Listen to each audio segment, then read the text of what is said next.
Friends, welcome to జ్యోతిషార recipes. ఇవాళ మన రెసిపీ వచ్చేసి దొండకాయల పచ్చడి అండి. మనకు పెళ్ళిళ్ళలో చేసుకునే టేస్ట్ రావాలంటే ఈ విధంగా చేసుకోండి. స్కిప్ చేయకుండా చివరి వరకు చూడండి. ఇక్కడ 1/2 కేజీ దొండకాయలు తీసుకోవాలి. అలాగే అద్దపావు పచ్చిమిర్చి తీసుకోవాలి. అలాగే కొద్దిగా కరివేపాకు, కొద్దిగా కొత్తిమీర, 4-5 టమాటాలు తీసుకోవాలి. ముందుగా స్టవ్ వెలిగించి కడాయి పెట్టుకొని 2 పావుల ఆయిల్ వేసుకోవాలండి. ఆయిల్ హీట్ అయ్యాక 3 స్పూన్ల పల్లీలు వేసి వేగనివ్వాలి. ఈ పల్లీలు బాగా వేగనివ్వాలండి. మాడకుండా చూసుకోవాలి, మాడితే మళ్ళీ టేస్ట్ పోతుంది. అలాగే 1 స్పూన్ జీలకర్ర తీసుకోవాలి. జీలకర్ర కొద్దిగా చిటపట అనేంత వరకు ఉంచేసి మనం కడిగి శుభ్రంగా ఉంచుకున్న పచ్చిమిర్చిని ఇందులో వేసి వేగనివ్వాలి.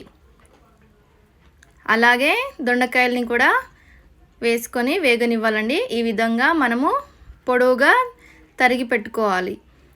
ఇలా మొత్తం అంతా కూడా బాగా కలుపుకొని ఫ్రై చేసుకోవాలి.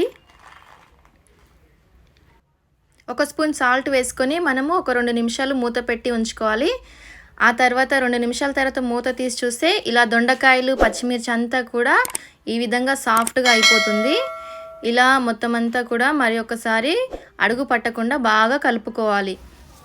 ఆ తర్వాత మనము 4 టమాటాలు కట్ చేసి ఉంచుకున్నాం కదా, ఆ టమాటా ముక్కల్ని కూడా వేసి బాగా ఫ్రై చేసుకోవాలి. టమాటాలు సాఫ్ట్గా అయ్యేంత వరకు వేగనివ్వాలి. ఇందులోనే కరివేపాకు, కొత్తిమీర కూడా వేసి వేగనివ్వాలి. అలాగే ఒక 1/2 స్పూన్ పసుపు వేసుకోవాలి. కొద్దిగా చింతపండు వేసుకోవాలండి. ఇదంతా కూడా బాగా మిక్స్ చేసుకొని ఫ్రై చేసుకోవాలి. చూసారు కదా, ఇప్పుడు స్టవ్ ఆఫ్ చేసి ఒక 5 నిమిషాలు మగ్గనివ్వాలి. ఇలా మొత్తం అంతా కూడా మగ్గాక మనము ఆరబెట్టుకోవాలండి. మొత్తం అంతా బాగా ఆరిన తర్వాతనే మనం మిక్సీ జార్లో వేసి మిక్సీ పట్టుకోవాలి. దీంట్లోనే వెల్లుల్లిపాయల రెబ్బలు కూడా వేసేసుకోవాలి. చూసారు కదా, మొత్తం అంతా బాగా ఆరిపోయింది. చల్లారినాక ఇప్పుడు మనం మిక్సీ జార్లో వేసి మిక్సీ పట్టుకోవాలండి. ఆల్రెడీ ముందు ఉప్పు వేసుకున్నాం కదా, ఇప్పుడు ఇంకాస్త ఉప్పు వేసుకొని మనము మిక్సీ జార్లో మిక్సీ పట్టుకోవాలండి. ఇప్పుడు ఈ విధంగా మనం గ్రైండ్ చేసుకున్నాక ఒకసారి టేస్ట్ చూసి ఉప్పు సరిపోకపోతే ఇంకాస్త ఉప్పు వేసుకొని మీరు మిక్సీ పట్టుకోవచ్చు. వేరొక సైడు స్టవ్ వెలిగించి చిన్న కడాయి పెట్టుకొని 3 పావుల ఆయిల్ వేసుకొని ఇందులోనే జీలకర్ర, ఆవాలు వేసుకోవాలండి. ఆయిల్ హీట్ అయ్యాక చూసారు కదా, ఇదంతా కూడా చిటపటలాడుతూ ఉండాలి. ఇప్పుడు 4-5 ఎండుమిరపకాయలు చిదుముకొని వేసుకోవాలి. అలాగే కొద్దిగా కరివేపాకు వేసుకోవాలి. ఈ విధంగా తాలింపు పెట్టుకొని పచ్చడిలో వేసుకుంటే పచ్చడి చాలా టేస్ట్గా ఉంటుందండి.